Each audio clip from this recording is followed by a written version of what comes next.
It's not my birthday. But it's been nice.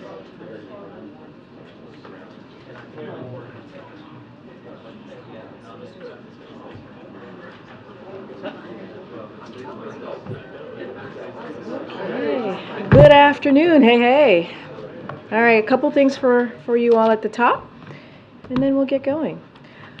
So, in an hour, President Biden will meet with leaders of the International Longshore and Warehouse Union, which represents 22,000 workers at West Coast ports, and the Pacific Maritime Association, which represents shipping companies.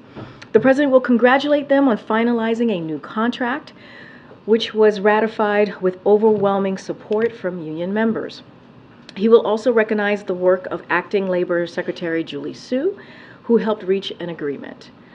The contract covers 29 ports, including the ports of Los Angeles and Long Beach, which handles 40% of our nation's cargo containers.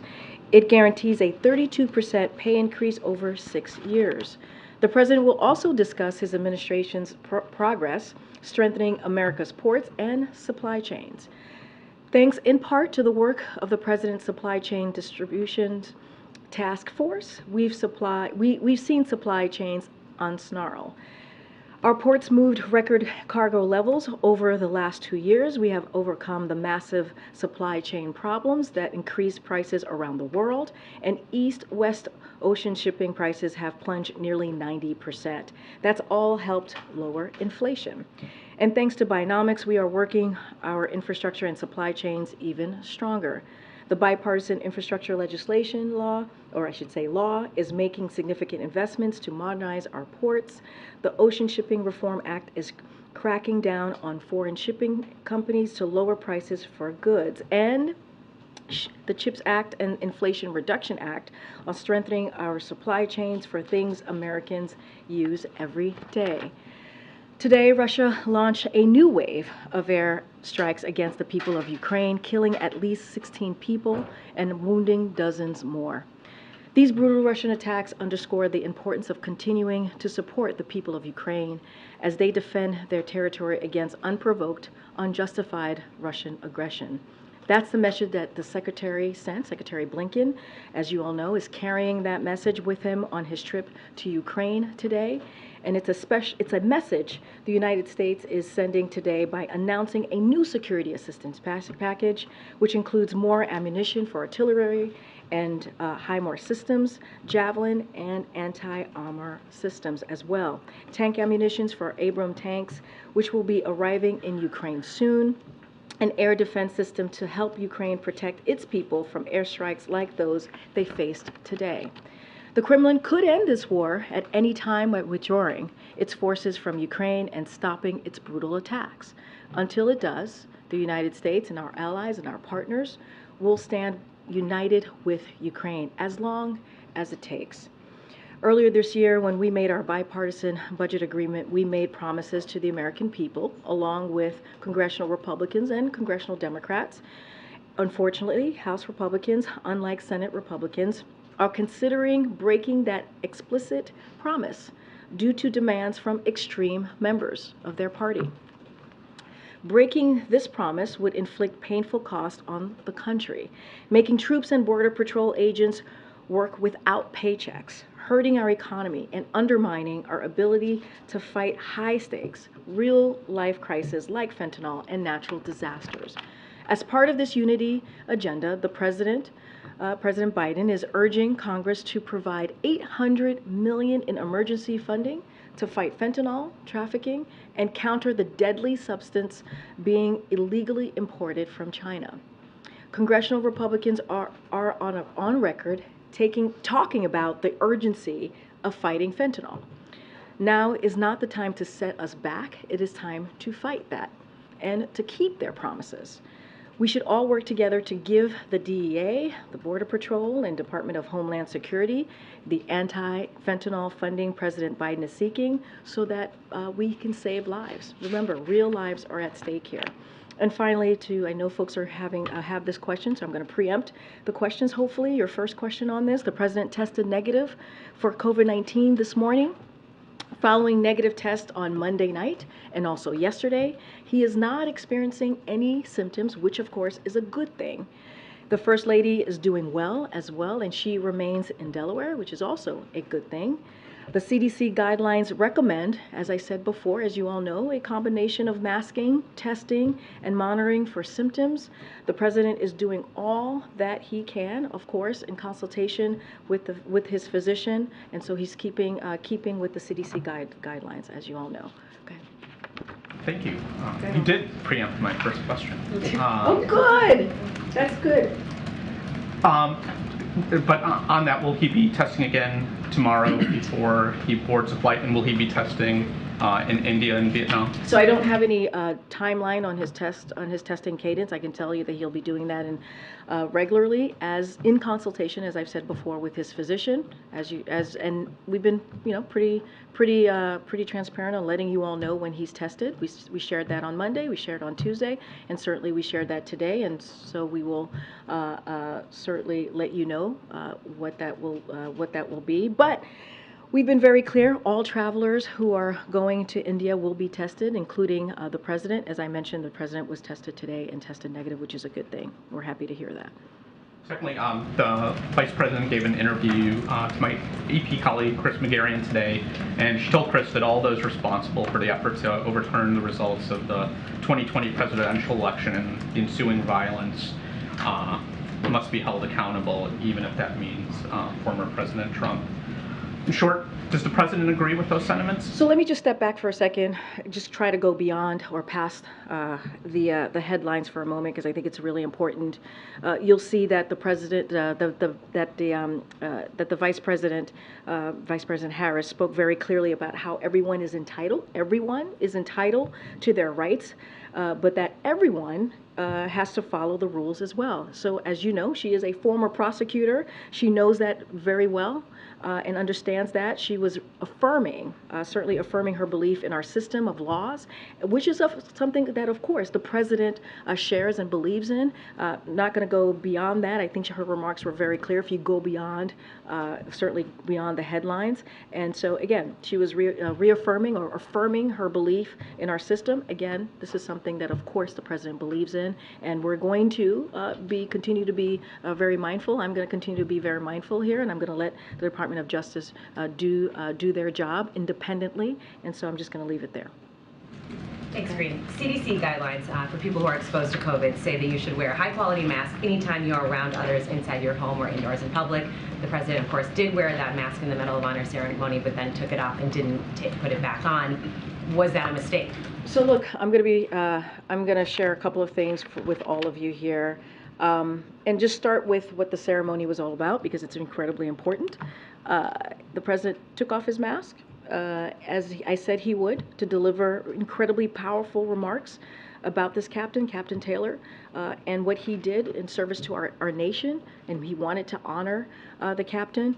And for a brief time afterwards, he also didn't have his mask on, as you just laid out, and he left as planned, as it was planned.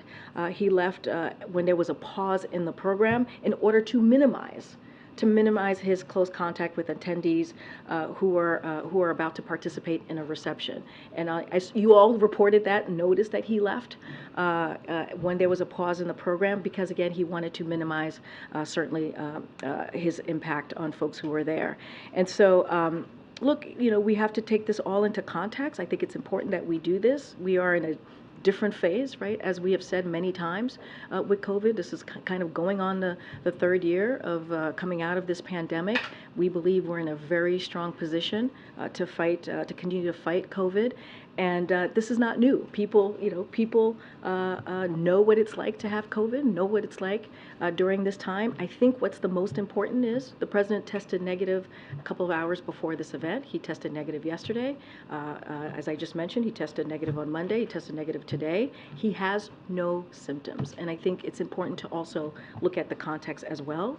And for a brief moment afterwards, yes, he did have his mask was not on. And then when the program paused for a moment, he stepped out. But he didn't put it back on. Is he out of practice? Is he like so many Americans? Look, what I can say is we got to put this all in context. Afterwards, we planned for the president to leave when there was a pause in the program, so that it would minimize him being in the room. He did just that. And I also would want to add is before the event started, the president spent a good amount of time with the Captain Taylor, and his family, and everybody was masked because he wanted to spend that quality, important time hearing from this hero, hearing his stories, and really thanking him one-on-one, and also with his family around him. And so the president, in every way that we could yesterday, followed the CDC guidelines. And again, he had his mask off briefly, and then when there was a pause, he walked out. Just very quickly, should those guidelines still be the same? They're a year old now. That Do you is stand by those that is not recommendations? for me to speak to. It truly isn't. This is something that CDC decides on. They are the experts. They are the ones who certainly provide the guidelines. It is not for me to speak to. Okay. So the trip tomorrow is a go. There's no change. There's no change. I mean, remember, Steve, tested negative on Monday, tested negative Tuesday, tested negative today, has no symptoms. The president doesn't have any symptoms. Nothing has changed with his travel. And do you have a dollar figure on the new Ukraine package? I don't have a dollar figure. I would refer you to the State Department and the Department of Defense. I know that the State Department talked about this a little bit, so I would refer you to them. The Saudi decision to extend their oil production cuts, what's your reaction to that? How does that complicate your effort to lower gas prices? So look, it doesn't complicate our efforts. We've been very clear. The president has said at the top or the center of his economic policy is lowering costs for Americans, right? And so our focus is going to be about American consumers, how we can continue to do that. If you look at what we've been able to do from last summer to this summer, lowering gas prices by $1.20, that is because of the work that this administration has done. And so we're always going to be focused on what steps we can take to continue to lower prices for Americans. That's why last week was so important when we talked about the first 10 drugs, that first tranche of drugs, pharmaceutical drugs that Medicare is going to be able now to negotiate, right? Another way coming out of the Inflation Reduction Act, one of those key provisions to make sure that we continue to lower costs for Americans. That's going to be our focus. Is Brett McGirt going to bring this up while he's meeting with Saudis this week? So I don't have anything to share about the agenda. I know that Jake Sullivan, clearly our national security advisor, laid out that it was an array of items that was being brought up on his trip.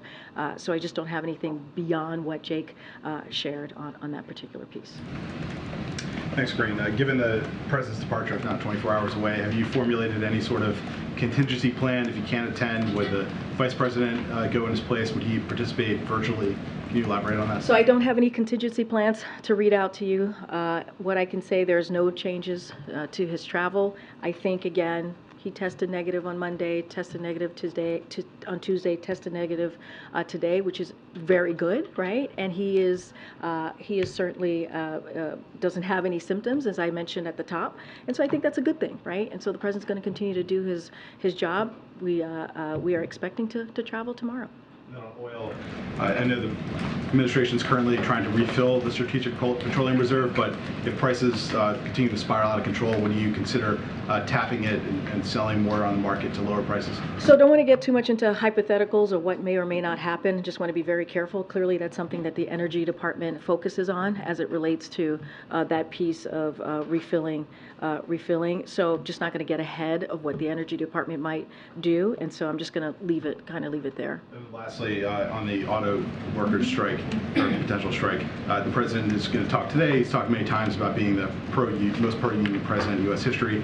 So would he rule out invoking the Taft-Hartley Act to stop a strike, or if the auto workers do decide to invoke a strike on September 14th? Again, not going to get ahead of hypotheticals. Look, the president truly believes in collective bargaining, right? And one of the things that I think, if anything, what this event that we're about to see the president speak at should show is that it works, right? You have the West Coast ports. They came together and they were able to come to an agreement in a good faith way. They came to the table, and that's what the president wants to see. And so he's optimistic that that's going to be the way forward, that they're going to come to an agreement. But again, he believes in collective bargaining. Not going to get ahead, not going to get into hypotheticals from here.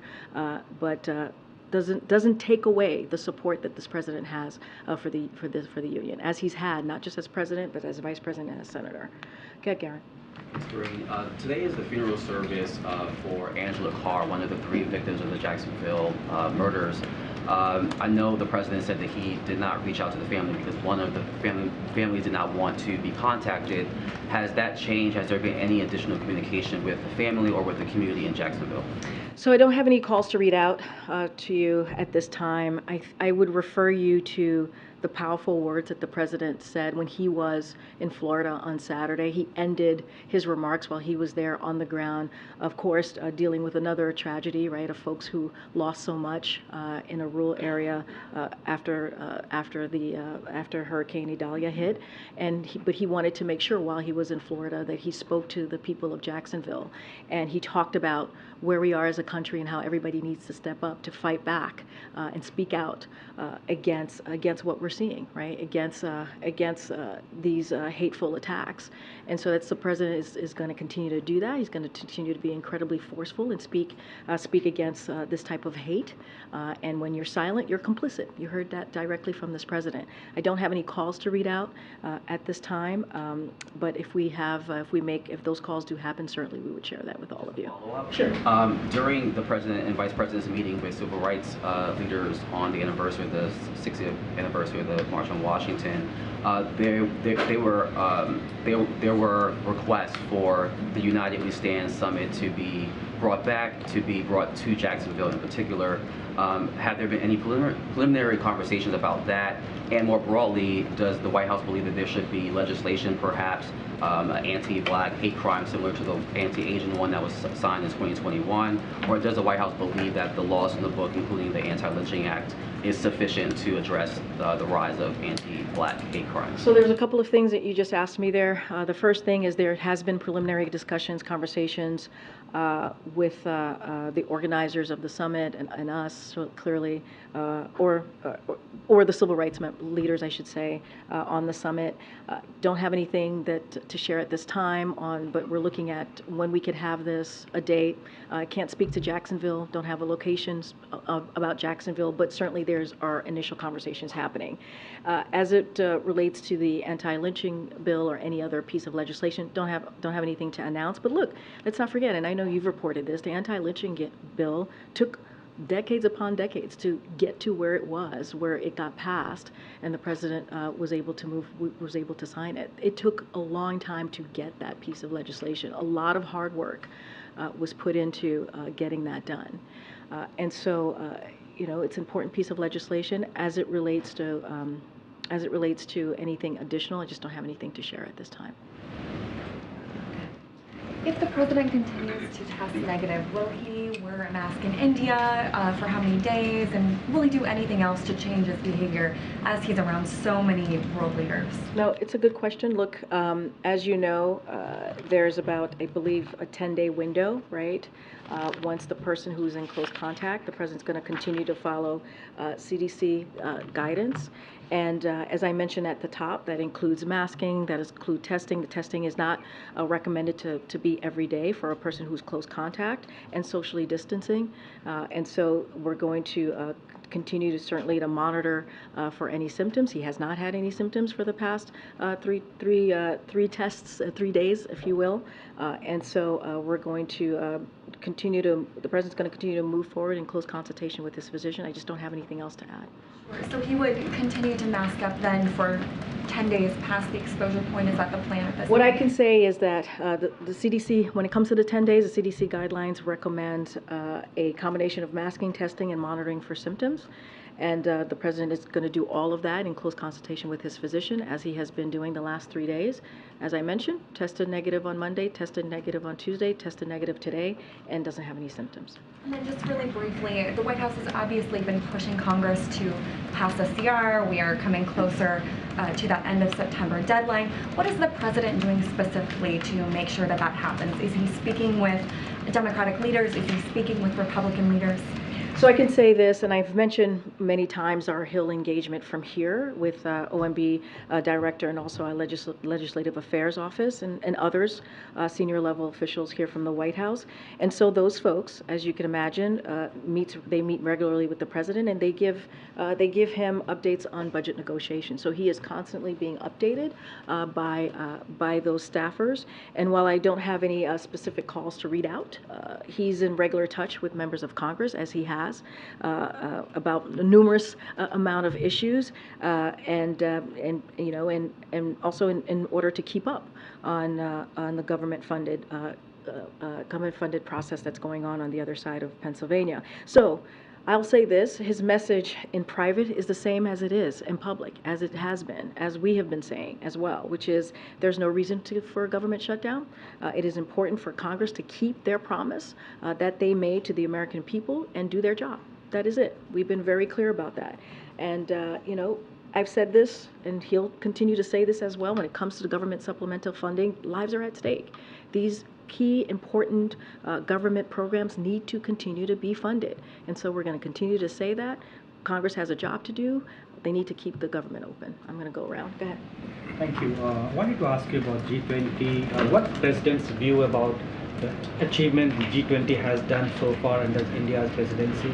So, look, we commend the Prime Minister Modi, in his leadership of the G20 this year, and we are committed to helping ensure that India has a successful G20 host as they host it this year. And so that's going to continue to be our commitment. During Prime Minister Modi's visit here in June, as you covered very closely, the President and Prime Minister shared their determination to deliver on shared priorities at the summit. And so the President is very much looking forward to continuing that work with the Prime Minister and other leaders later this week as we head out tomorrow.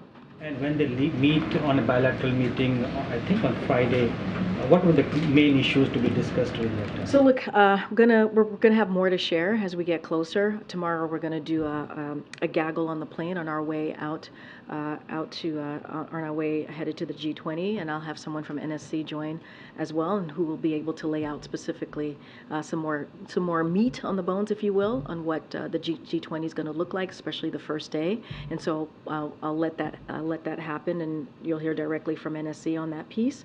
But look, you know, we're committed for this to be a successful summit. We'll have more to share certainly on the bilateral with the Prime Minister. I've seen you in a while. Good to see you. House Republicans have just sent a letter to National Archives requesting unredacted records from the office of then Vice President Biden. Does the White House support the transparency on these records? So look, I'm just going to let, I know the White House, my team at the White House Counsel's Office has responded to this. I'm just going to let them deal with that information. I just don't have more to say. Okay. The letter cites email traffic between Kate Bedingfield and Eric Schwerwin, who's a longtime Hunter Biden business associate, in which Bedingfield signed off on quotes that should be used to respond to media inquiries about Hunter's involvement in Burisma. How do you respond to criticism that shows there was no wall between then Vice President Biden's work and his family's business dealings? I understand the question. I appreciate the question. I get the question. I'm just going to let the White House counsel team answer that question. I have another question about fact-checking here at the White House. The initial statement from the president about the passing of Governor Bill Richardson included condolences for his wife of 50 years, Barbara, and their daughter, Heather.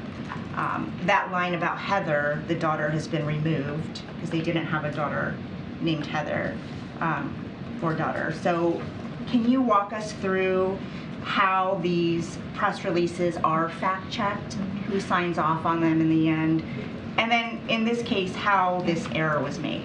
So look, we apologize for the error, certainly. That is not something that, you know, we want to do, right? We want to make sure that we get this information out clearly and in a straightforward way to the American people. So that was not done intentionally. And certainly when we realized that error, it was removed. from the website. We do have fact checkers here. We do have multiple people who take a look at the press releases, especially from the president. This was just a miss, unfortunately, and we apologize for that miss. And so, again, as soon as we realized it, we removed it from the website. It is, I just want to reiterate our condolences to the family. And I think the president actually spoke, he was shouted a question over the weekend about, I believe on Saturday, about Bill Richardson. He spoke to, he responded to that. And I know Bill Richardson was a friend to the president. And so, again, we apologize for that error. And certainly that is not something that we want to see happen. And it is not a common occurrence, right, that happens from this White House. Has the source of the error been identified and dealt with to prevent it from happening again? We will do our best. What I can say from here and committed to saying from here is that we will do our best to make sure that that doesn't happen again. Again, it was an error. We apologize. I apologize just now, and we certainly removed that, as you just stated, the moment that we realized that error was made. Thank you, Karine. Yeah, thanks, Karine. You mentioned the president's supplemental request earlier and lives being at stake. Senator Rubio, whose state is recovering from Hurricane Idalia, says the $16 billion in additional disaster relief should be decoupled from the additional funding sought for Ukraine. Of course, that's the part of the request that seems to be opposed by many Republicans.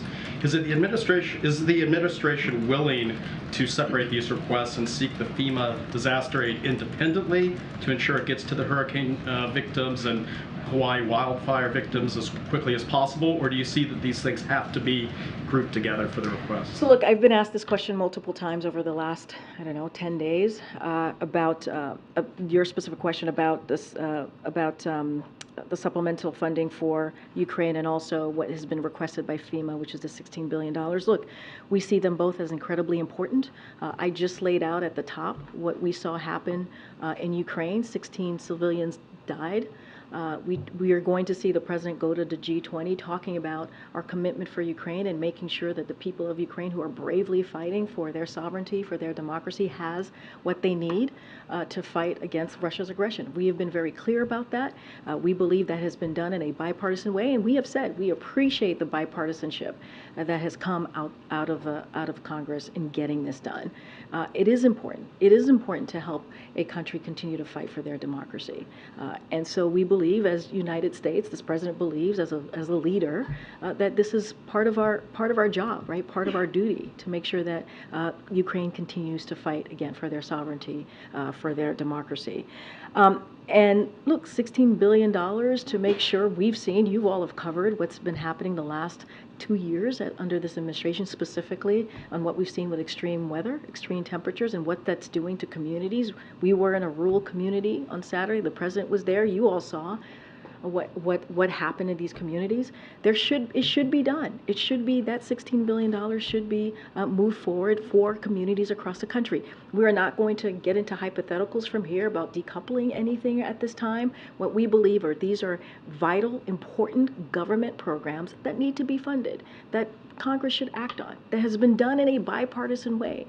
And so that's what we're going to continue to stick to. More quickly get that FEMA funding. Why not do that? I hear your question. I just laid out why each are incredibly important to move forward with.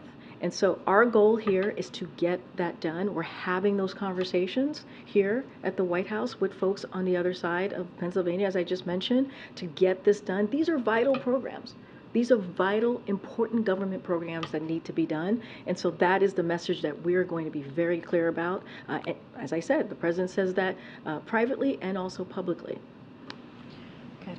On the UAW, as the deadline gets closer, does the stance or the position of the administration change? I know in previous labor disputes, for instance, you've invited the negotiators here and tried to hammer out a deal as that deadline approached. Is that something that rises to this level with the UAW and the automakers? I mean, look, we have had conversations. I mentioned Gene Sperling being the lead on having and being part of conversations for us at the White House, which is, I think, incredibly important. We've seen what Julie Su has been able to do, the West Coast ports, as you'll see in less than an hour from hearing from the president. Look, We believe in collective bargaining. I don't have anything else to share. I don't want to get into hypotheticals from here. We believe that, if both sides come in good faith, that we're going to continue to be optimistic here. We're going to continue to be optimistic on moving forward. So just going to leave it there. I'm going to let the unions and certainly folks who are at the table continue to have the conversations, but I'm just not going to get into hypotheticals from here. I guess what I'm trying to ask, and apologies for not doing it better the first time, is that, with the ports and with the freight rail, those were seen as very important to keep the economy moving forward, the supply chain. Is that how this is viewed with the automakers? Is this, if there were a strike, does the administration view it in the same kind of harm that they saw the other two situations? Look, we're going to, I want to be careful, don't want to get into hypotheticals about what could or could not happen. What we are saying is that we know collective bargaining works. I mentioned the West Coast ports, the Teamsters and the UPS, which we just saw a month or two ago, and that's important. The president's going to continue to encourage parties to negotiate in good faith towards an agreement that prevents any kind of shutdown. And that's what we have done. That's what we'll continue to do many times before this. And so we're going to continue to monitor the negotiations. I just don't have anything beyond that besides being very clear on how and what the president believes and wanting to make sure that folks negotiate in good faith. Okay, Karen. Thanks. Is the First Lady the only member of the Biden family that's tested positive for COVID? I would refer you to the First Lady's office. I don't have anything further besides, if there were close contacts on that side. I just don't have anything else to share besides the First Lady. And to go back to the medal ceremony from yesterday, you said today to my colleague that the president, in every way that we could, followed the CDC guidelines. And you made a point to say that beforehand, when he was meeting with Captain Taylor, he was masked, so you could have that time with him.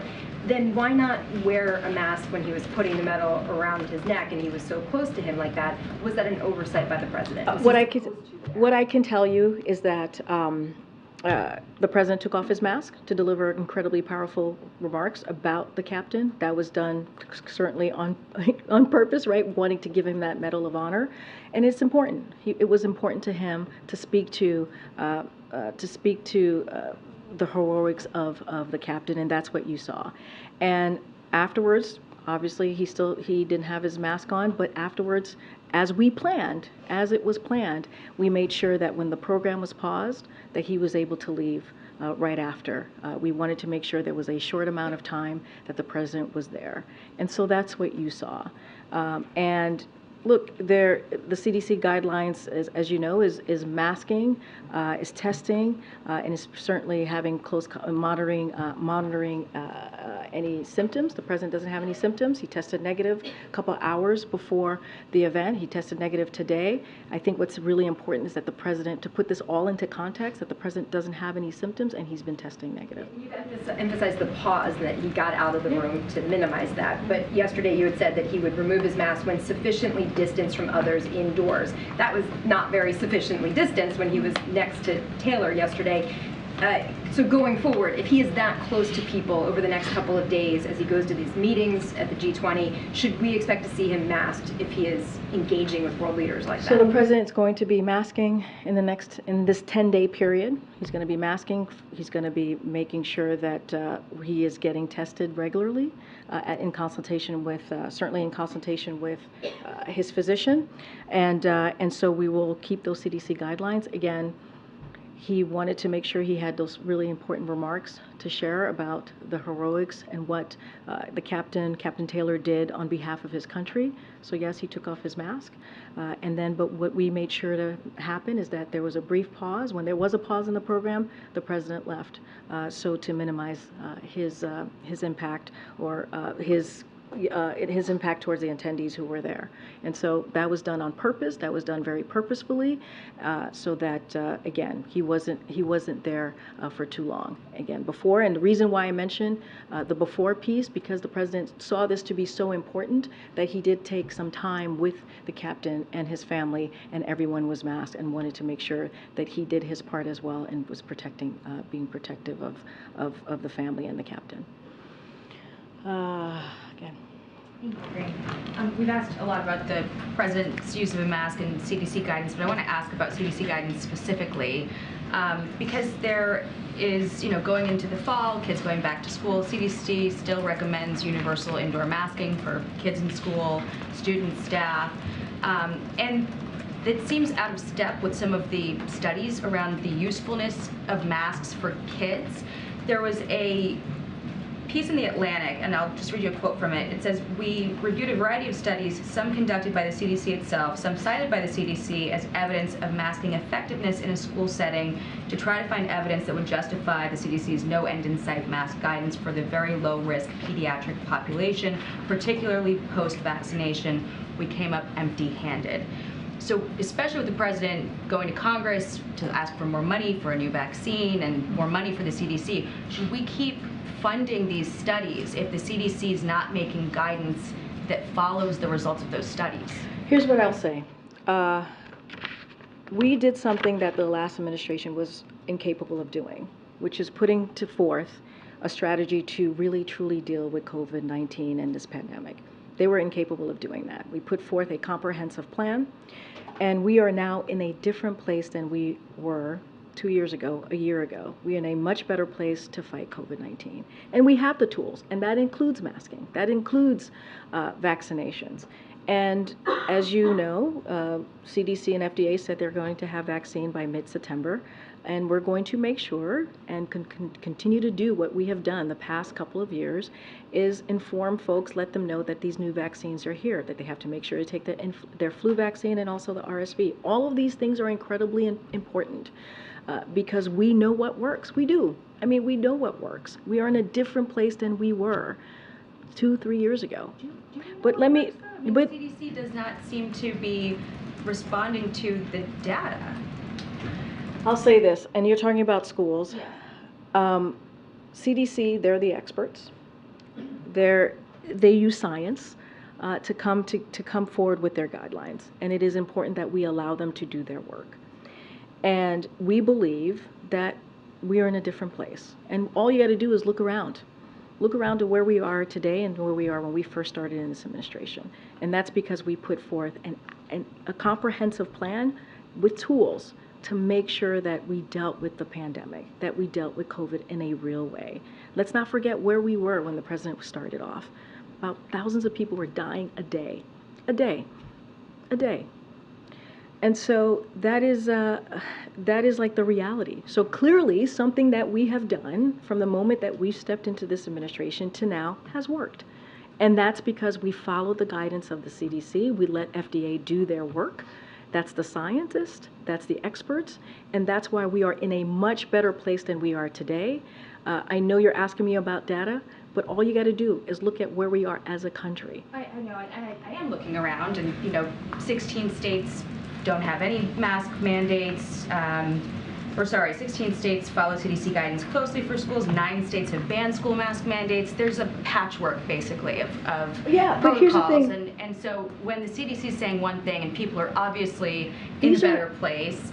Here's the thing. These are guidelines by CDC. These are not mandates. Hold on. These are not mandates. These are guidelines by CDC, what they recommend, what they believe would work. It is up to the schools.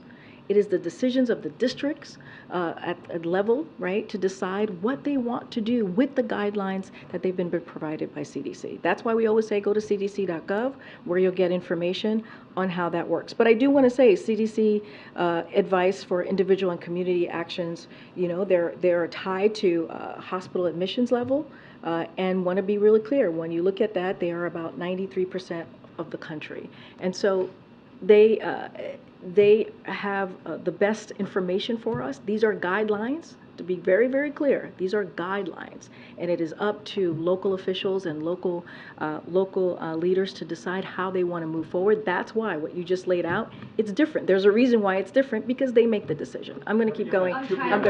All right, we got to go. Sorry, guys. Catch you next time. Next time, my friend.